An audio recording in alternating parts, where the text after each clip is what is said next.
Righteous Mamas is a podcast that is on a mission to transform our country. We tell the stories that matter, celebrate the power and hope of pissed off mamas who are building a better future for all of our children. Hi, I'm Muna Husseini. I'm Christina Sensun Ramirez. And I'm Martha Pincoffs. And we're going to get started today by talking about the fun we're having, balancing all the things we do and being mamas and taking care of our kids during COVID 2020. Can you tell how excited I am? I know. It's like I felt the crash on that one, you know? I'll go first. I've been worried. I have a 4.5-year-old who's supposed to start kindergarten next year, and he can't sit down and do nothing to save his life. And I've been trying to get him to sit and read books.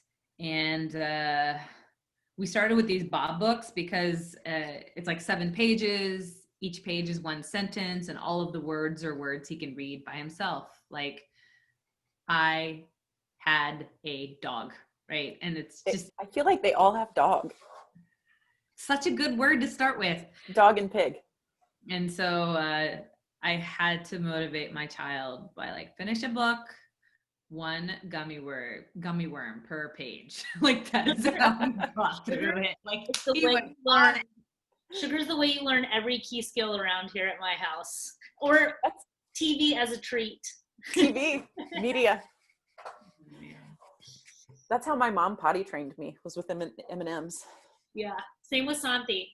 And then he just wasn't pooping, so we had to upgrade to 5 chocolates and TV if he pooped. So he got a little greedy with it. Did it work?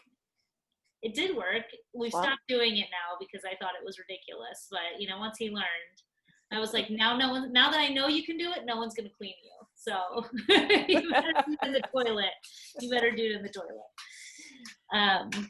Yeah. Well, for me, so Santi's only 3, and for folks that know, I was on the Senate campaign for like almost, I guess, 8 months or something. And so Santi was mostly at home or with me on the road, which is its own fun episode. And but what I was going to put him right into daycare in our pre-K as soon as the Senate campaign ended, and the Senate campaign ended a week before we went into lockdown. And so Santi's been here, and it makes me feel bad sometimes because he's by himself. But we do try. His aunt comes over twice a week and does like classes with him, and so he's doing some learning. And then we just tried to have a lot of fun because we're not unemployed and we're not sick, so we're not battling what a lot of other people are battling.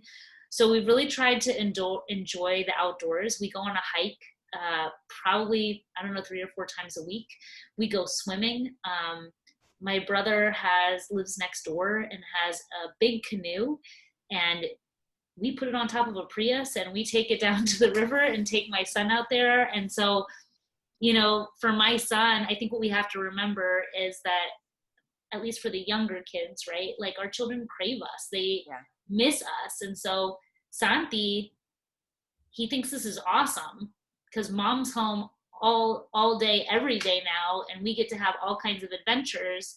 So yeah, there's things we can't do, but I do really, for me, of course, like being in this privileged position, is to try and think of this time as a gift with my little man that I'll never get to experience in the same way when everything is closed down. We're having a similar experience here. My kid's River is 9. He just turned 9, and Towns is 6. And so when I really feel you on kindergarten in front of a screen, it's just like, I think we should just take the year off, pay the teachers, and like, see you next year and get back to things. But we've had a really sweet experience having the kids home. Joe and I have both always worked, and the kids have been in preschool and daycare and school. And so this is the most time that we've actually been with them, and it's been so sweet. And I have watched their relationship just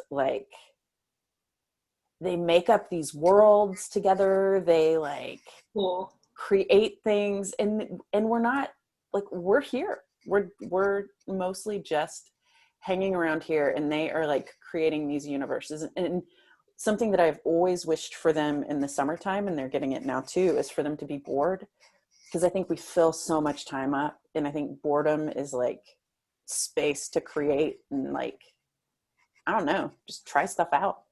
And so we're having plenty of boredom, which in its own way is pretty fun.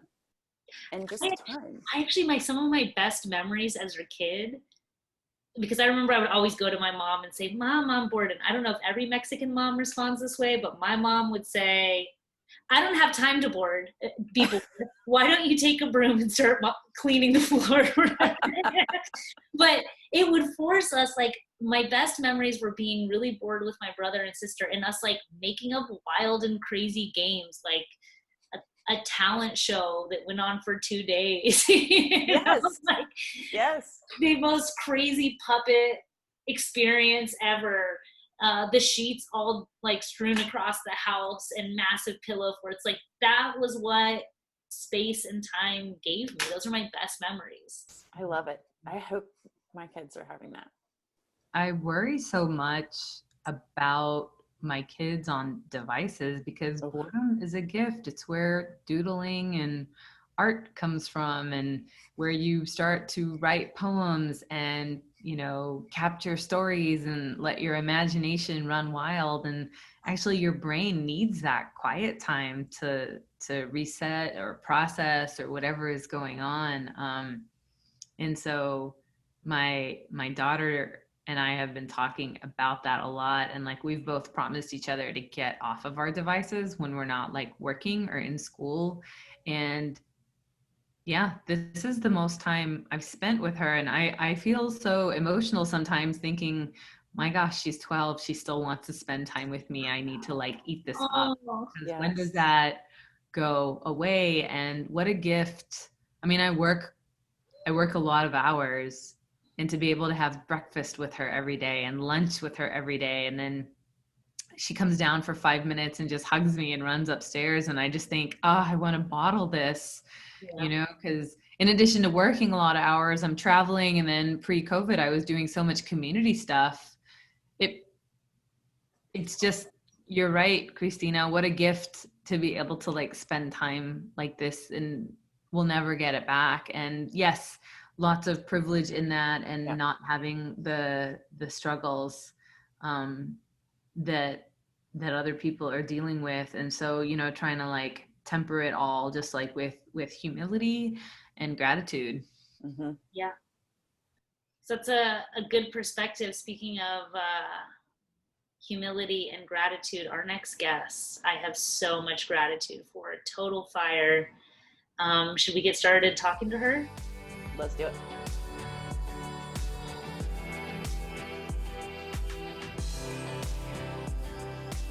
Welcome, everyone. We are so excited. We have Rabia Chaudry, a total badass, mom, a New York Times bestselling author, and producer of the HBO documentary, The Case Against Adnan Syed. When she isn't working her day job as an attorney, she spends time advocating for the falsely imprisoned and running some of the country's best podcasts. You will remember Rabia as the woman that single-handedly brought a spotlight to Adnan Syed's case, and over the last 2 decades has refused to give up seeking justice in his case. I am so excited, a total fangirl of Rabia. Thank you for being here with us. And I also wanted to tell folks her Twitter and social media is lit. Please follow it at Rabia Squared on Twitter, and Insta Rabia Squared 2. Hi, thanks for having me. I'm excited to be here.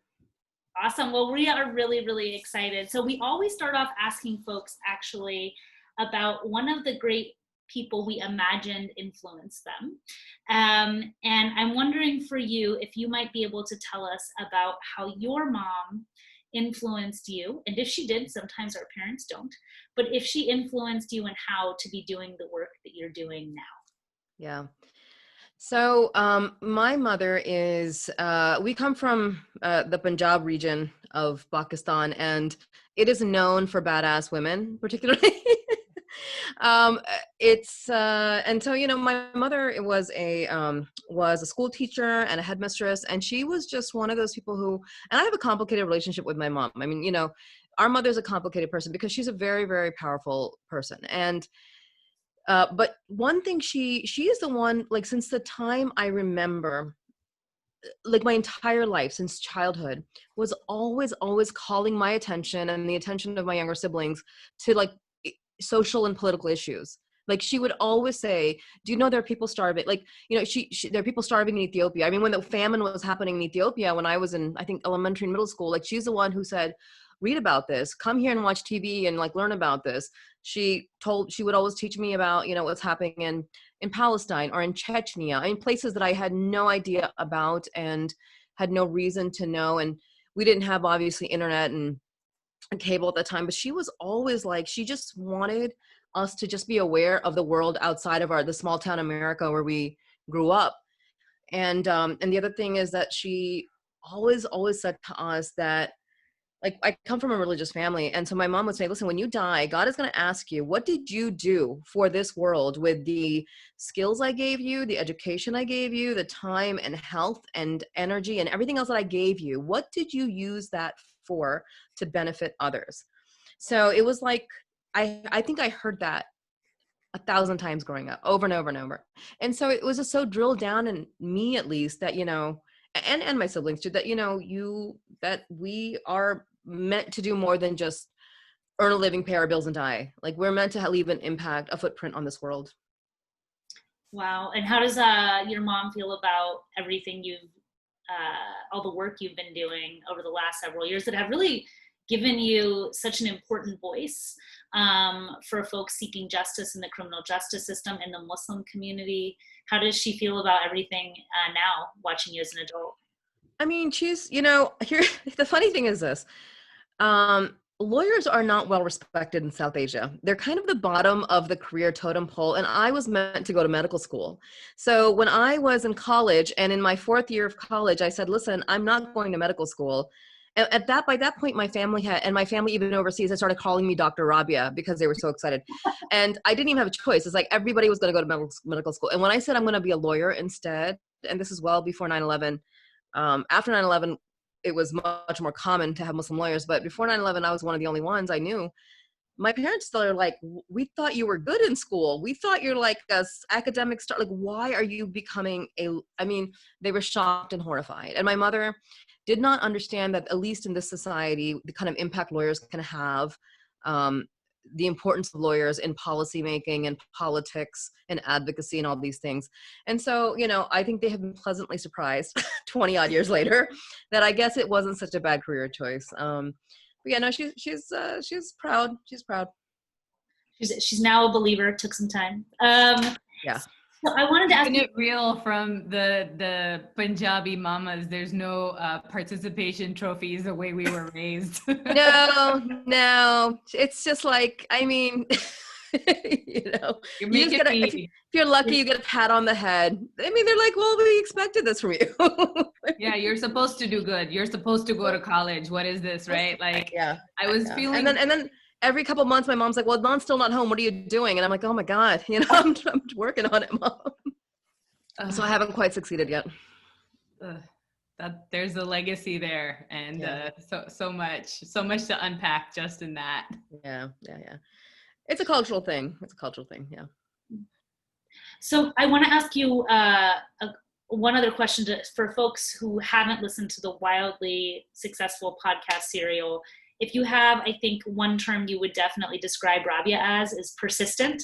And, the podcast is actually about a really tragic incident in your community. It's about the murder of 18-year-old Heyman Lee at the time that was murdered in 1999. And serial follows the story of Adnan Syed, who was her ex-boyfriend, who was found guilty of her murder with next to no real evidence, questionable confession from a former school classmate. and really conflicting information in his case. Many people, especially experts, criminal justice experts, believe him to be innocent. He's still behind bars today. When I watched the HBO series, I was really drawn to what a driving force you were behind this case to try and lift it up, but also watching, I think, where you all were at a community center giving an update about Adnan's case. Yeah. And you started by not just talking about where he was in his process, but honoring Hae Min Lee and her passing. And I felt like one of the things you did really well, and I know you were a producer on the HBO series, not just a character in it, but you really held space for Hae Min Lee. You spoke about her mother and what she went through, and then contrasted that also with Adnan's mom. Yeah. And I thought that was so, so powerful. And I'm wondering what advice you have about how to, hold space for both victims. Both of their moms are victims, and Adnan and Hae Min in different ways. So yeah, if you can let us know how you decided to do that and how you've done that, because I know that's been difficult. And also what kept you going for the last 2 decades to stay on top of this case and try and seek justice, because that is not easy to do. Yeah. What the system is really good at doing is pitting groups of people against each other that really aren't against each other. Right. And if there is a villain in this story other than obviously the person who killed Hae Min Lee, it's the state. Because, and this is very common, the state sets up this dichotomy between the defendants' families and the victims' families, like they're against each other. Obviously, every family is going to care about their loved ones, right? I mean, and there are many defendants and victims, obviously, who have no loved ones. But in a case like this, where you have 2 very committed communities, very loving families, to the children, the thing is, for me, the truth is justice for everybody. Yeah. The truth is not just justice for one party versus another. And the primary obstacle to the truth has been the state. It's been the prosecutors and the police in this case. And so, it has been very complicated to want to tell Hae's story in the way that we wish we could, because her mother and she didn't grow up with her father. Her mother and brother just kind of disappeared from the community in not long after she was killed. But also nobody really, I mean, they were part of their own kind of, their own cultural and ethnic community. They didn't really, nobody at school knew them. Nobody had ever been to Hae's house before. I have just recently been asking old classmates of Hae, do you know where she's buried? And I just recently realized that nobody even knows if she was buried or cremated, because the family was so private and so separate from Hae's actual social life and her friends that none of them were invited to the funeral. Nobody has any idea how, like what her final rites were, like at all. And I'm talking about some of her closest, her absolute best friends from school.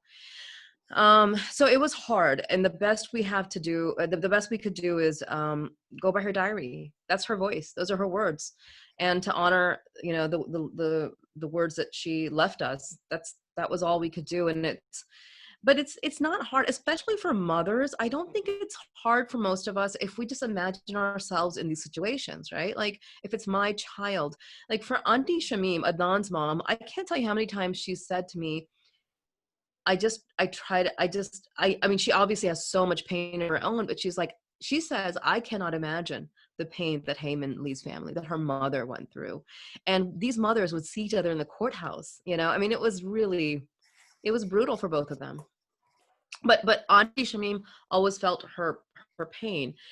And we don't know if Hae Min Lee's mother ever understood the pain, because nobody ever has spoken to her, ever, from Adnan's family or defense, ever. That's wild. Yeah. But that's how the system's set up. Like we would love to. And it's also one of those things where somebody like me who's been an advocate for him, I could attempt to reach out and find them. Mm-hmm. But you know what a prosecutor would do with that? They would say that I'm duressing them, I'm intimidating them. And so what I've done instead is always made it public. I've said this in many interviews, I've said this everywhere I can, that anytime they want to reach out to me, to the lawyers, to investigators, to anybody who's ever like worked on this case, and the Innocence Project, which is working with us for a number of years now, anytime they want to reach out, we're open. Anything they want to see, any files, any evidence, we are here to talk to them or to the community anytime. But it's just not advisable for any of us to do the same. Like, we don't want to reach out and like, freak anybody out. Right. You said that truth is justice. Yeah. For everyone. Mm-hmm. And I'm sitting there listening to you talk about both of these mothers sitting in the courtroom and how the system has made the process contentious for them. Yeah. And I think that seeking truth is a superpower. But then for me, what's coming up thinking about you is empathy as a superpower. Sure. Because you're holding space for so many different people and trying to advocate for way more than Adnan. I really do believe that Heyman Lee never got justice, that her family never got justice. And this happens in any case where you have a wrongful conviction, that the family of the victim has not gotten justice, and that the victim has not gotten justice because the state failed to pursue the truth. Let me explain, like, one thing people don't understand is that they think if you have a murder case that the state, when I say state, I mean prosecutors and police, will turn over every single piece of evidence they can. They will follow every lead. They'll check all the DNA. That is absolutely 100% untrue.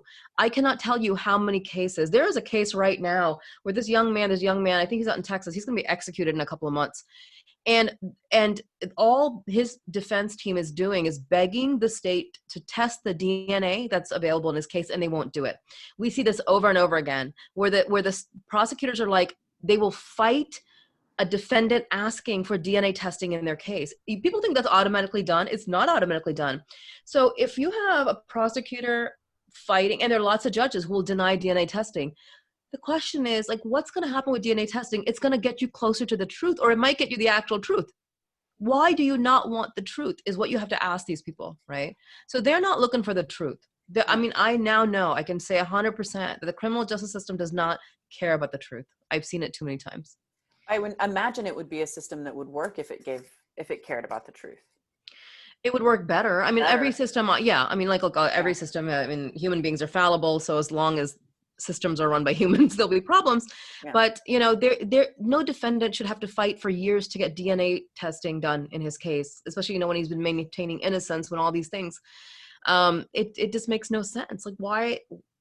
And everybody thinks, oh, of course the DNA gets tested. No, it doesn't. Sometimes in Heyman Lee's case, for example, in this particular case, there are like 16 sets of fingerprints that were found in her car that have never been matched to anybody. And the state's not trying. Like, they don't match Adnan, they don't match Hay, they don't match Jay Wiles, who was a star witness in the case. They don't match any of the police officers who handled the car. So maybe they match the people who killed her and moved the car, but we won't know and they will not give us the fingerprints. Right. And they will not make any effort to try to fingerprint others in the case who might have something to do with this. So what do you do?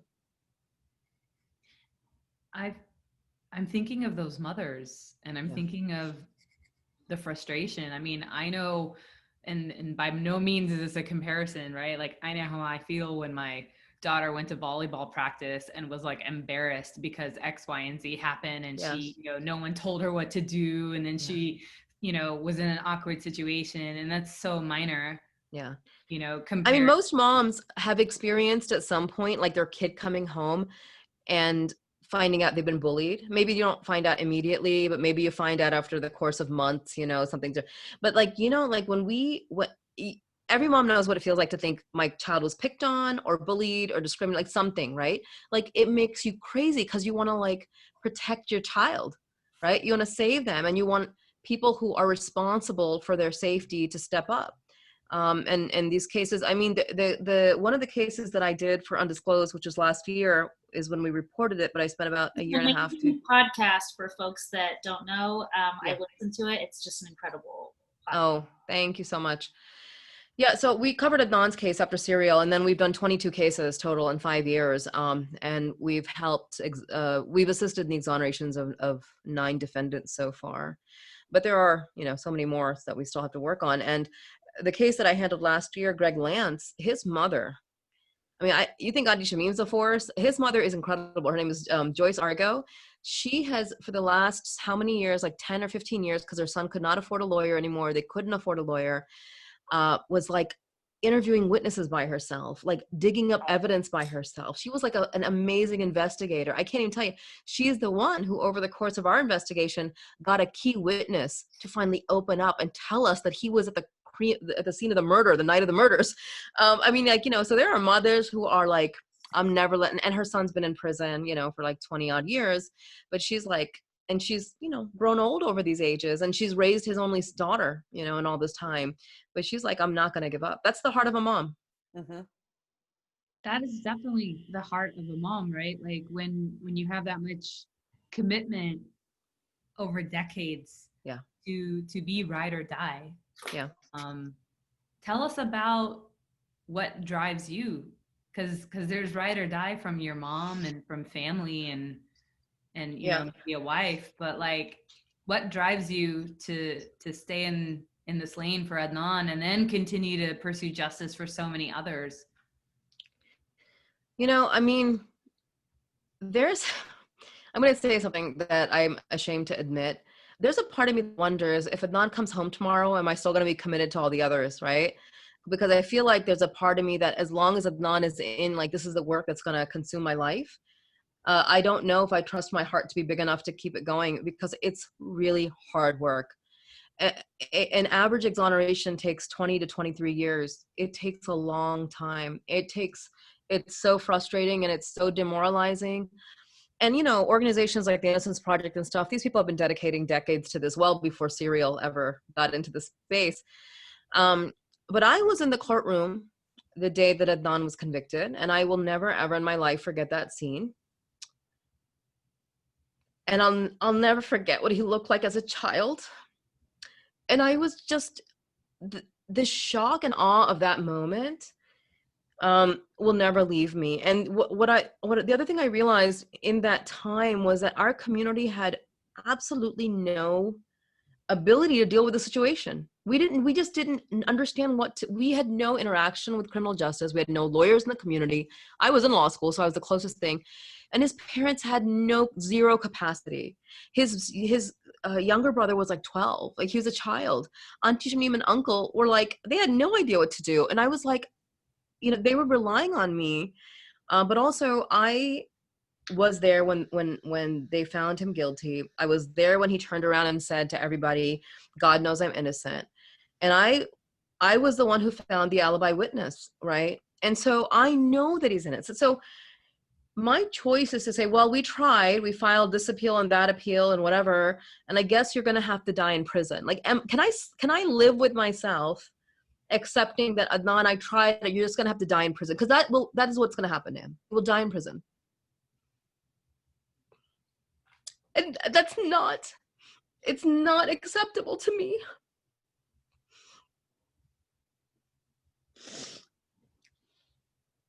Yeah. I'm sorry. I know it's been years, but it's like, I just can't, because I personally can't believe it's been this many years and we're still fighting this fight. I just can't believe it.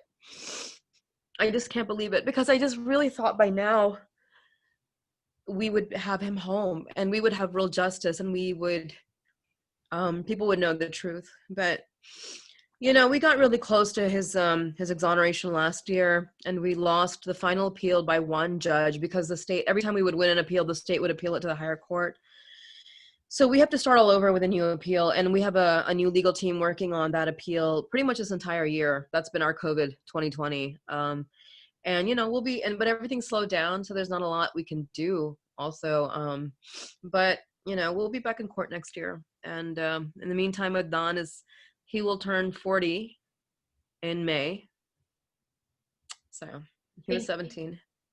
Thank you for sharing your heart, your tears. I do want to let you know, as a mom, we talked about this on another episode, is like, I can feel things I never felt before as a mom. Like Yeah. when I watched the HBO documentary and I saw his mom at the steps where he was then denied by the Supreme Court, like I just started bawling when I watched it, because all I could think about was like my child, you know? Yeah.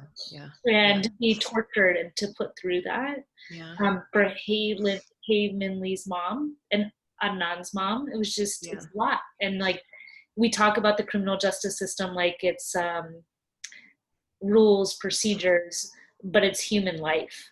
Yeah. And it is all of the pain and emotion of families amplified at all different levels. So, and it's gonna, I know this whole all the exposure Adnan's case has gotten, I don't know how Hae Min Lee's family, if they're actually paying attention to any of it. I don't know to what extent they're really, it could be they're just blocking it all out, because to be honest, for them, the system worked, they got their justice, case closed. They had to, after 1999 or 2000 when he was convicted, they obviously would always carry the grief of losing their daughter, but there was like this resolution. And but there's never been resolution for Adnan's family, obviously. Like for us, there hasn't been resolution. And here we are trying to take that resolution away and trying to pull off the scab and say, nothing you think happened actually happened.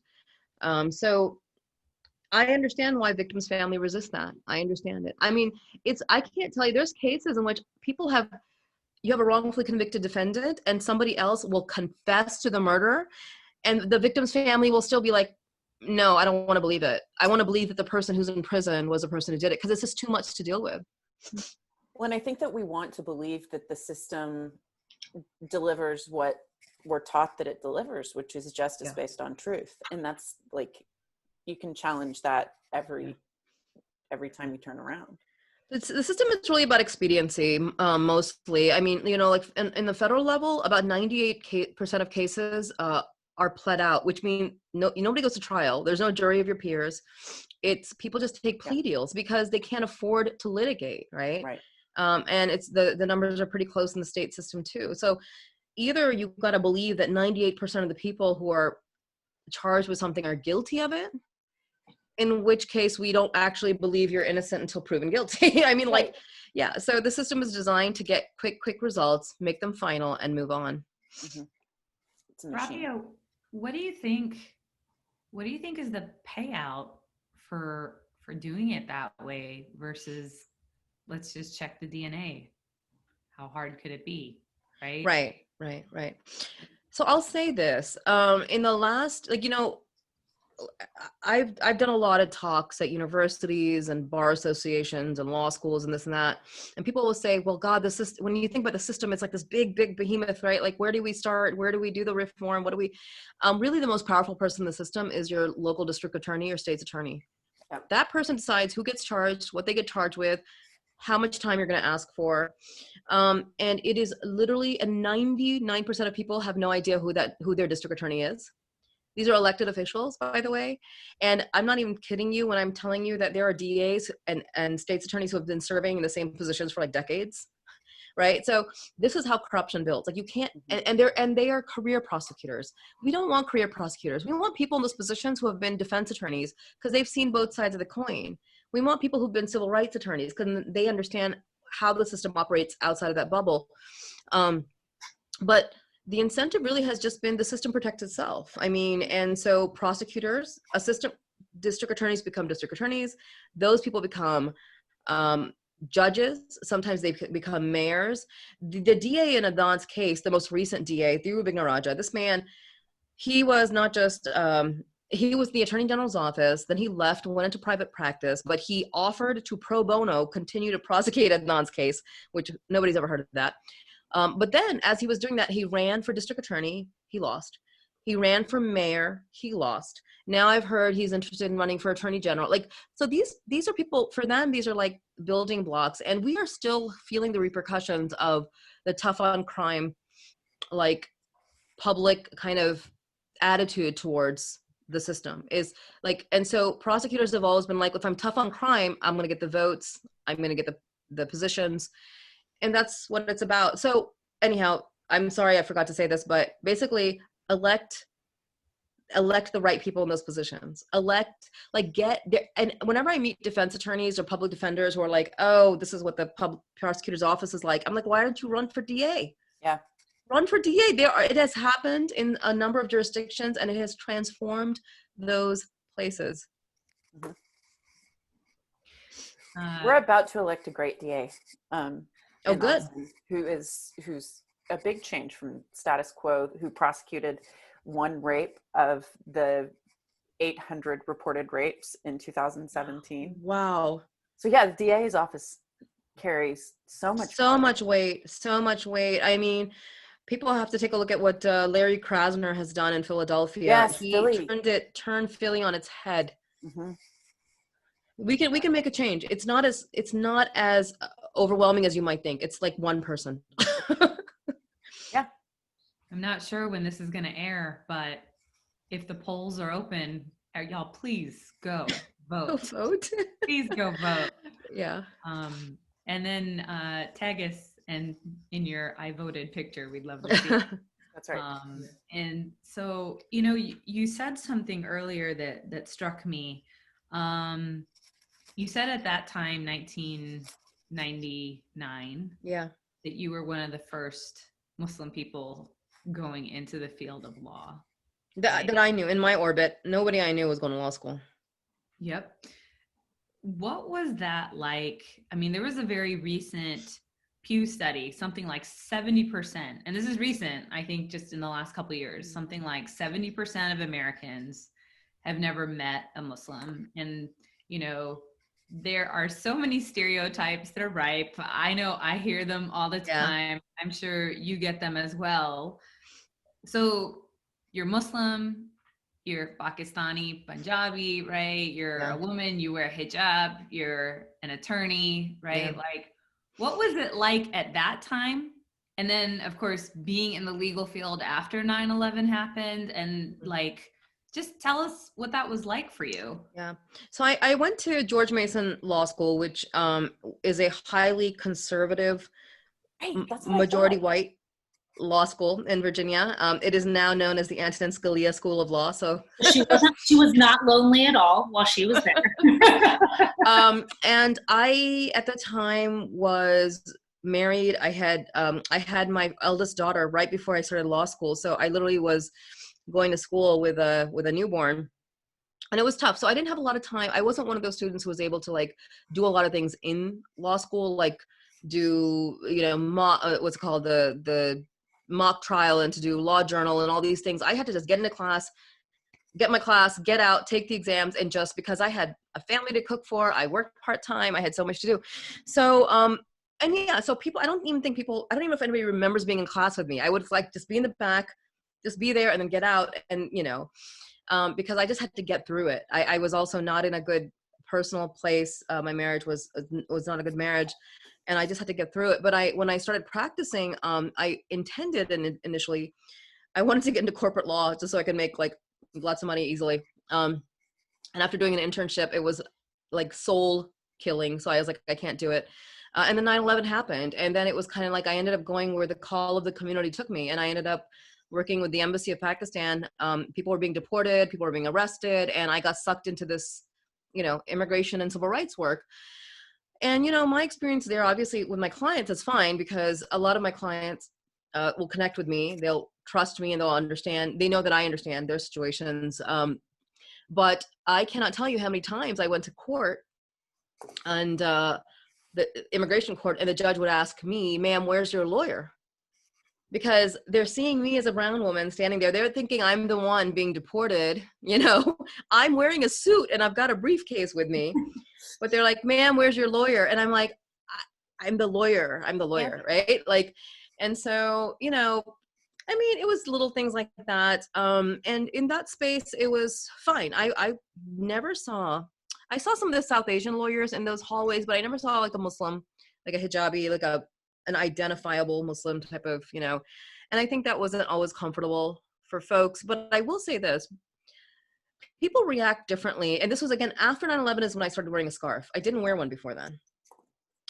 And when I did, I noticed people started reacting in two ways. Either they were out of like fear or whatever, like totally ignore me, like I just wasn't even there because they don't know how to act with me, or they would act really, really, really friendly, like really friendly. It's like a And litmus test. I learned to make both those situations work. So it was, it was fine. And the great thing about podcasting is people can't see you.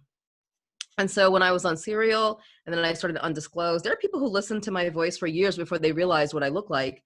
And by then it was too late. I was already in their consciousness and they already liked me. So they couldn't reject me now because I'm like a scarf wearing woman. Muna, you have Too late, said you already that love me. too. Yeah, so it's a good medium for those of us who might be marginalized in other media spaces. Yeah. Muna, you're on mute.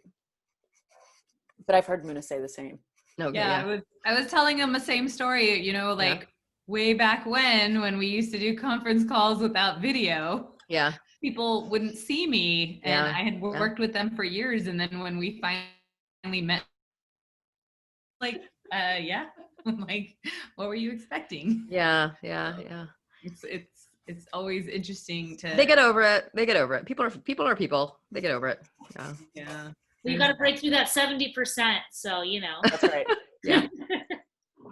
Rabia, I have some questions about the fullness of your life.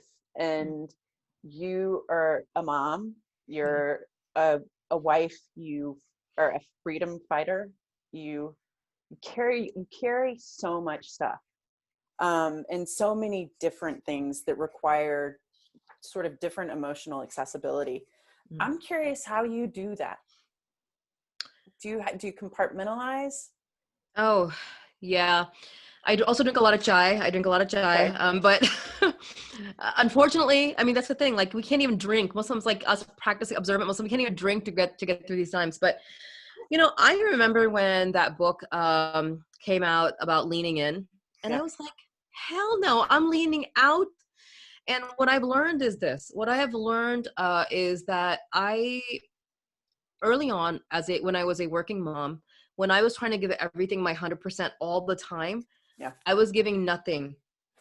Forget 100%. I was burnt out on everything. Right. What I've learned to do is to actually lean out. Like, when I'm in my podcast space, I'm leaning out of everything else. When I'm in my mommy zone, the minute my workday is over, I'm mommy. And I love it because I have made the conscious decision. I'm not going to think about work things. I'm not going to think about anything because I want to just be here present with my child. Mm-hmm. So you could call it compartmentalizing, I guess, but it's not quite. I mean, for moms, we're always multitasking. We can't really compartmentalize in the same way. Right. But you can decide that in this moment, this is what's going to be my focus. And I also decided that so much stuff that we think has to get done, you can actually let go. Like, right. You can let go. It's okay if something is not perfect. You just give it the best you can in that moment and just move on. And so but probably by the time I was in my late 20s, I realized that was the only way I could survive and actually do the things that I wanted to do. I did a lot of community activism and like grassroots type of stuff after 9/11 because it just was necessary. Mm-hmm. And then I realized I had become that person who, because I was one of very few Muslim attorneys, licensed attorneys at the time, I was ending up being invited to like every board, every this, every that. And I kept saying yes, yes, yes, because I felt like, oh, they need me. And I'm like, oh my God, that's like the worst thing you can do. Because you can't give anything to any of them anymore. So I've learned, as I've matured, to really just kind of prioritize and say, this is where I can bring the most impact and value. Mm-hmm. And so that's helped. I mean, the weird thing is, like, I started off doing immigration and civil rights work. Then I worked in the national security policy space for a while. And now I'm doing like innocence work and podcasting, but like all of it, like kind of really coalesced very organically. And there's a lot of intersectionality. So to me, it's all part of one big story. Well, and I can see how it relates back to the thing that your mom talked to you about, which is, what did you do for the world with the gifts I gave you? Yeah.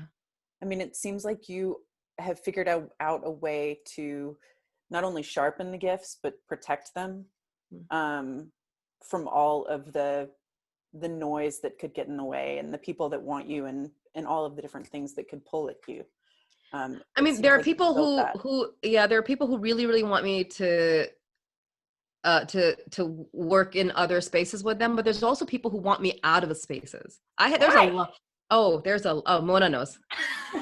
I'm like getting hot thinking don't get hot. Yeah, no. I mean, it's every day. It's every single day. Today, like Twitter, I've learned my skin is thick, but yeah, there are people who want me to completely disappear just because they don't like my opinions on certain political things or this and that. And the social media is a vicious space. It's a vicious space. It's even more vicious, let's be honest, because you're a woman who's intelligent and isn't afraid to use your voice, and you don't sit down when people. It's weird to me that I am like a lightning rod for things when there's so many other people who could be. But I think part of it also is that, I get bullied a lot, but I won't be bullied. Like I have been pressured tremendously to basically disengage from certain work I do. I do a lot of Muslim Jewish work, and some of it, like in some spaces, is considered like crossing lines and like just. I mean, it's such a big subject. I don't want to get into it. I don't want to start.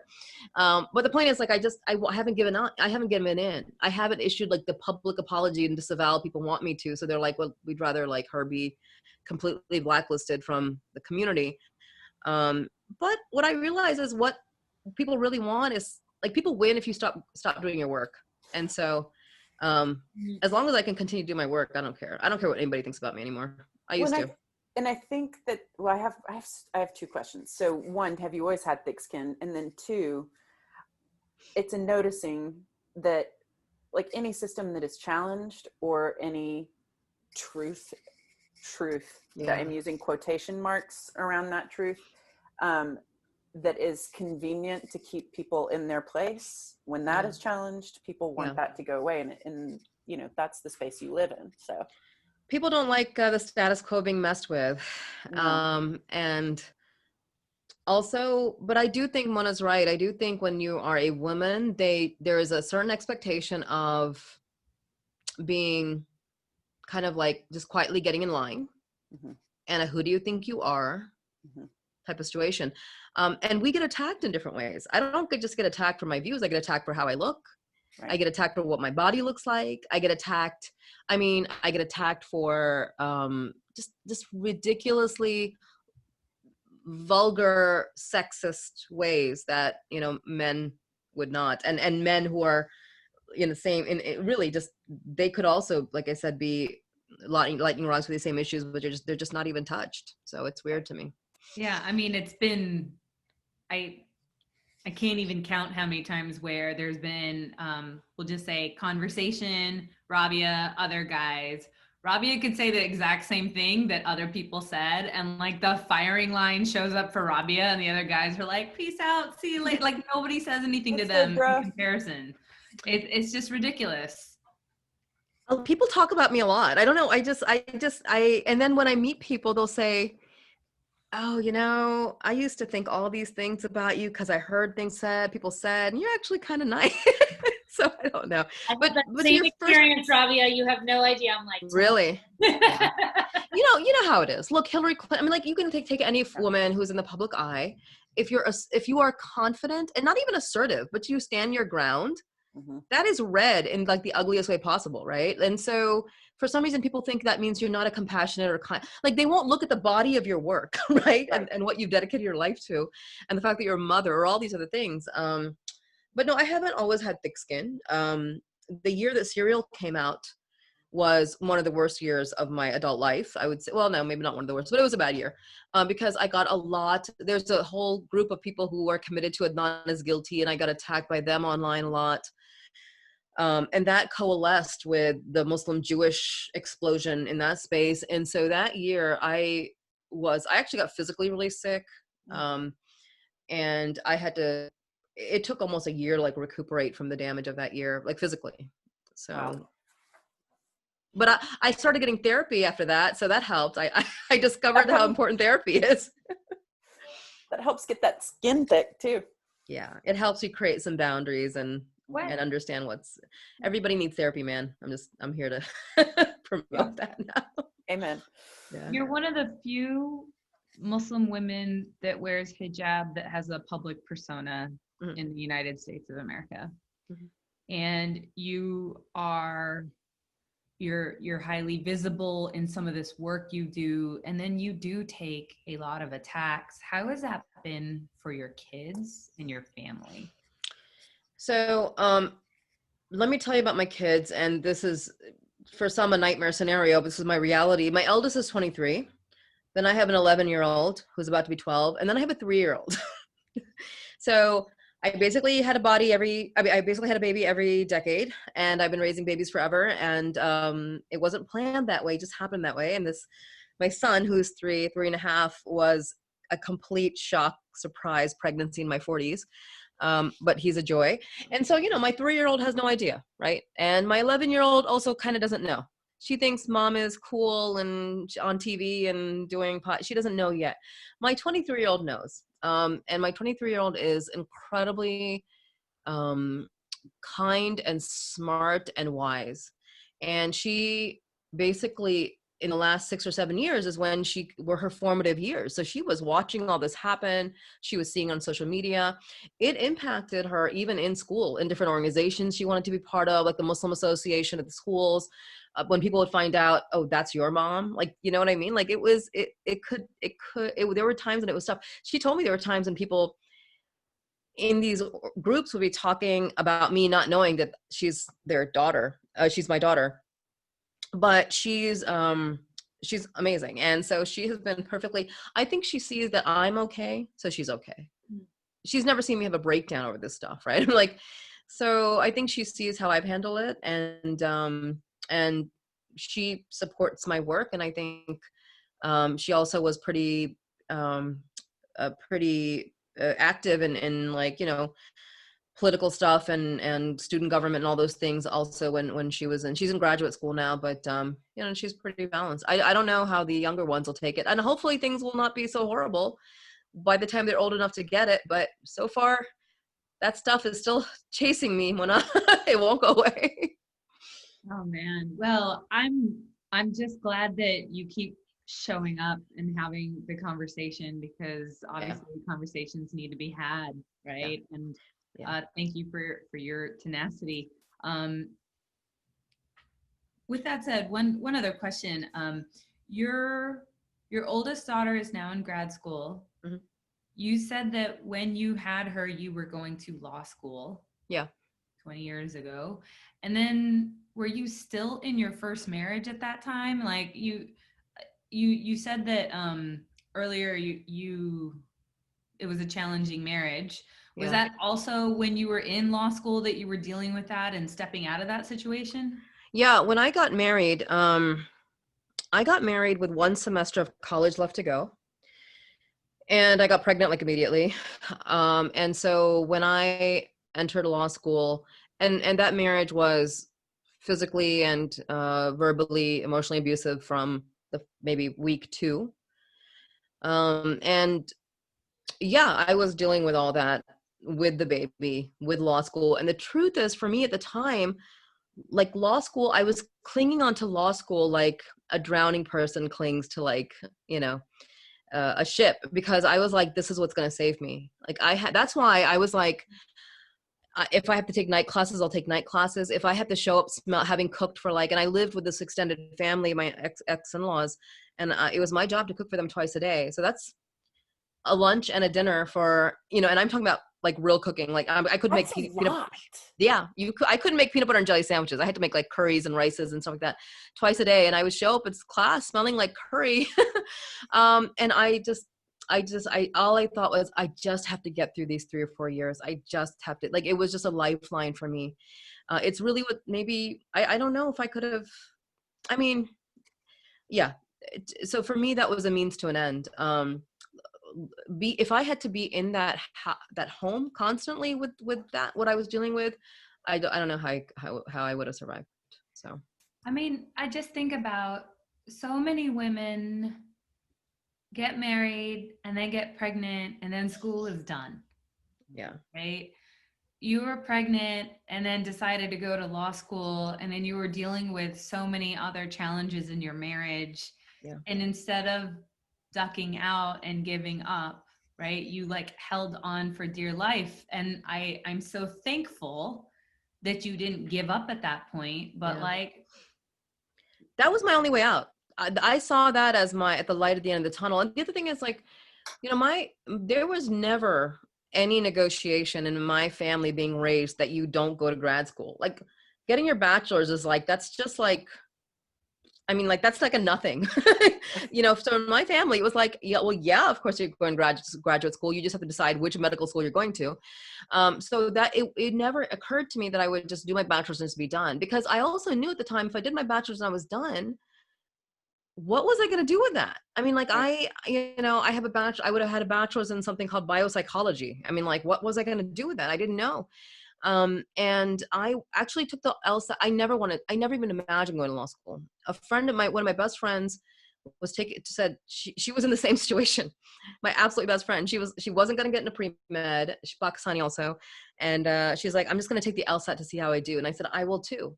And when I took the LSAT, I had given birth 2 weeks earlier. Oh my gosh. Yeah. And I remember, and I was a really young mom. I was 22 and I had no idea what I was doing. And like, I started lactating during the LSAT. And I just was like, I did not know this was going to happen. I was just like ruined, my clothes, and I was mortified.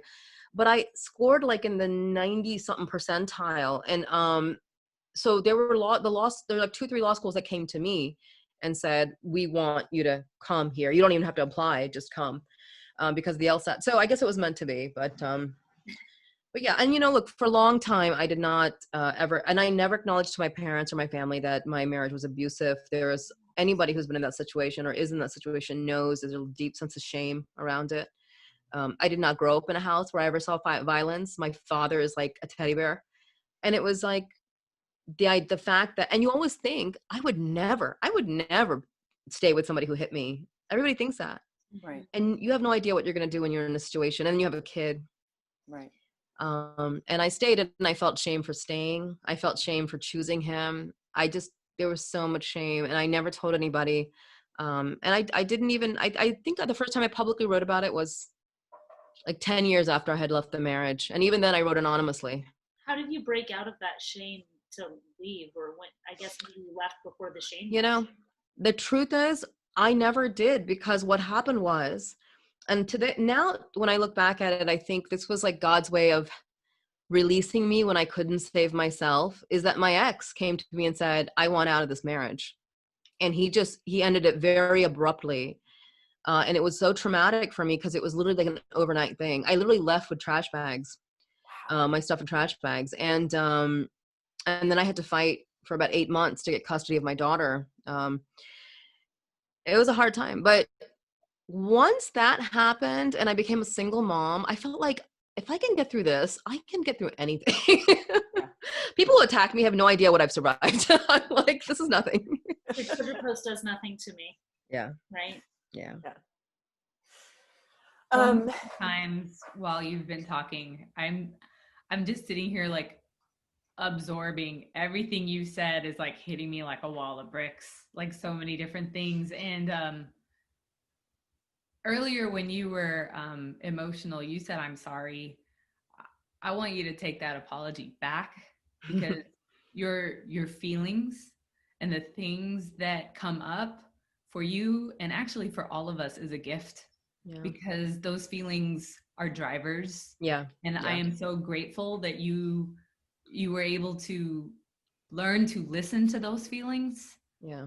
At least later in life. And I need them. They keep me going. I just don't want to mess up your show.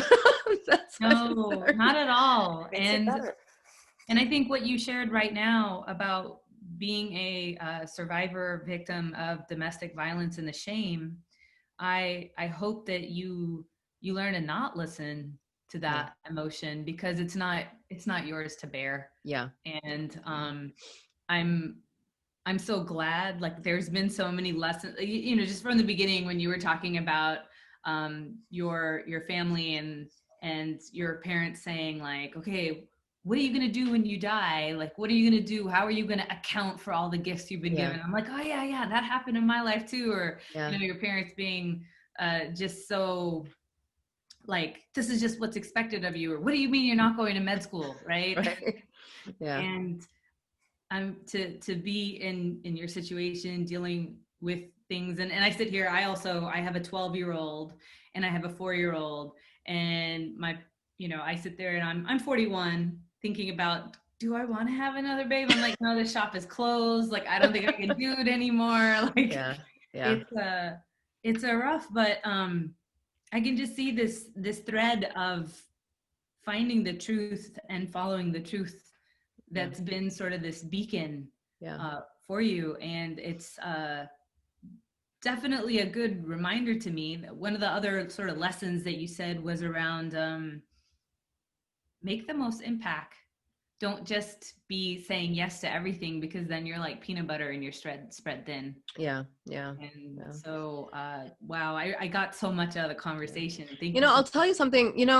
I've given a lot of talks and a lot of keynotes, a lot of, lectures. I've been doing this even before Serial. I know people think, oh, Serial was like her ramp to whatever, but I had a bit of a public persona, at least in our community before that. I still, and I will tell you, the talks and the keynotes I've given where I have shared the challenges, the failures, being a survivor, like these are the things that actually, it's not that I did all these things, that I was able to accomplish all this.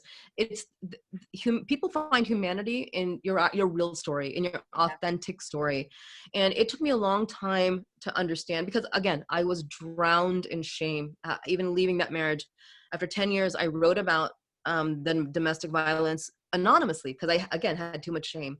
Then I think another few years passed before I reshared that blog, and I said, this was me. I wrote this. And when I did that, can I tell you also that? And then I wrote about being divorced, which is also like carries a lot of shame in our community. When I wrote those pieces about these incredibly challenging, vulnerable points in my life that people in our community find shameful, I cannot tell you the dozens and if not hundreds of women who reached out to me to say, thank you so much for sharing that. Like, because nobody talks about it. Nobody will talk about it in our community. It's like, it doesn't happen, right? Like, we can't even get people to talk about DV, like at the mosques or online. And so I just realized that it not only brought me a lot of healing, it brought a lot of healing to other people, to know that people that you, from a distance, you think that person is so strong and they have their shit together. You have no idea. You have to go through a lot to get to that point where you can be that strong. It makes me think of like this distinction that I didn't understand when I was young, between fragility and tenderness. Oh yeah. And I got them really confused. And I thought that maybe my tenderness was fragility, and that meant that I was easily broken. Yeah. And one thing about that changed for me, like the minute I became a mom, like the first thing was like, holy shit, I can carry fucking everything. Yeah. Like, I've got a 50-pound car seat and like 45 bags and the groceries. Yeah. And I'm breastfeeding at the same time. Right. Well, I was bottle feeding, but you know what? Yeah. Yeah. Like, that's all fine. of that. But what I didn't realize until later was that what that really, like, that was just emblematic of what, for me, motherhood showed me that I have this enormous capacity to carry things, to carry like emotion, to carry fight, and to embrace tenderness and recognize that it's not actually fragility, but it is like those little tender spots are the things that have framed up this beast of a human that can carry a whole bunch of shit. There's nothing. You are like, I don't know that I've ever met anybody who is a better, more iconic embodiment of. Oh gosh. No, I honestly think all moms are super women. I do too. I do. Yeah. Because unless you're a mom, you have no idea. You have no idea. We've all had our challenges, but motherhood is the greatest challenge. It is. You got to dig deep a lot. To be like, why am I still taking care of you? Yeah, I mean, I think what I've learned is like, I mean, and getting remarried, I've been remarried now for 13, no, 15 years actually.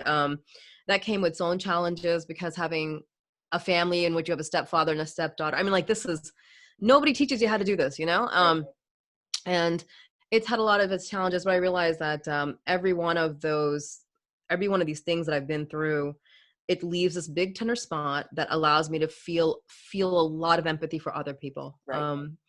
And that serves you. It serves you and it serves others, and it's important. And I think the saddest people, saddest people, I'm not going to name who I'm thinking about, but he's not far from me in Washington, D.C., are the people who have no empathy, Can who you have imagine? very little empathy. They're just the saddest people. Yeah. I agree with that. Well, I I'm going agree to with wrap us with a toast All right. to the mamas that are ride or die, Yep. and for all of us to have a ride or die like Rabia in our Oh, lives. that's Oh my God, that's my please. dream, please. thank you. Look, I'm on a mug with another super mom that I love, one of my good friends. So yeah, I love moms. I love women. Katie Brown. This is Katie Brown. Thank you so much for joining us, Rabia. I'm shook right now. I think I'm gonna have to go take a bubble bath after this and just think about all of it. Well, I hope you guys all have the time away from the kids to take that bubble bath, enjoy it. And thank you so much for having me, and good luck on this show. And I'm going to be listening and sharing.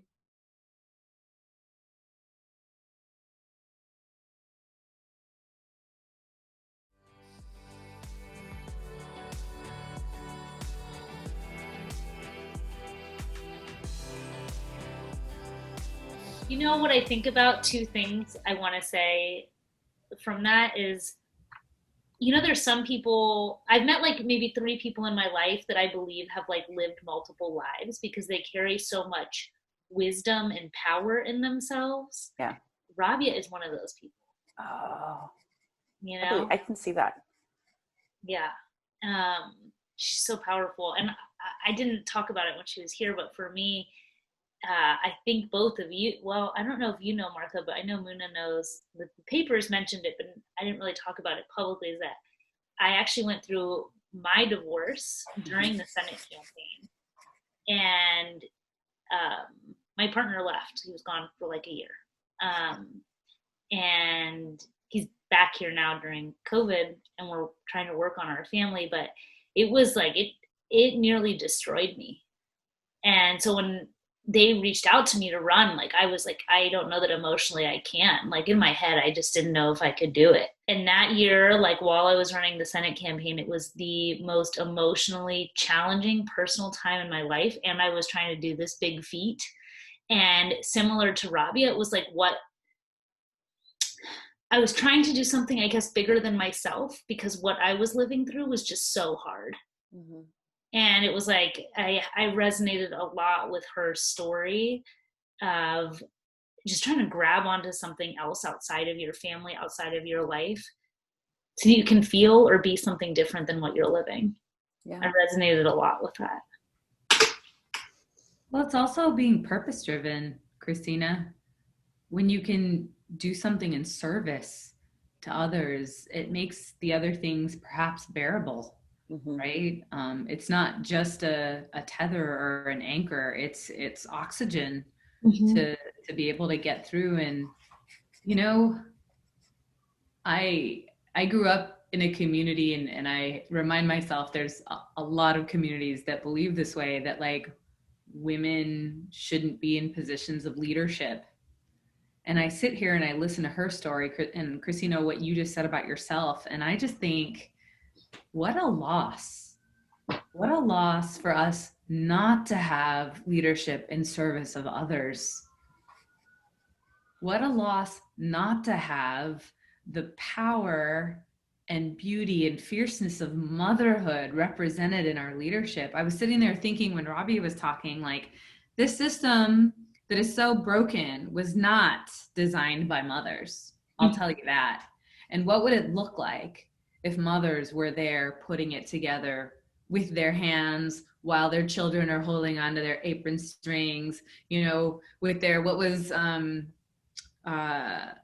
Liz with her mom with her red nail polish and that shotgun over her shoulder? What would that flavor of, justice look like?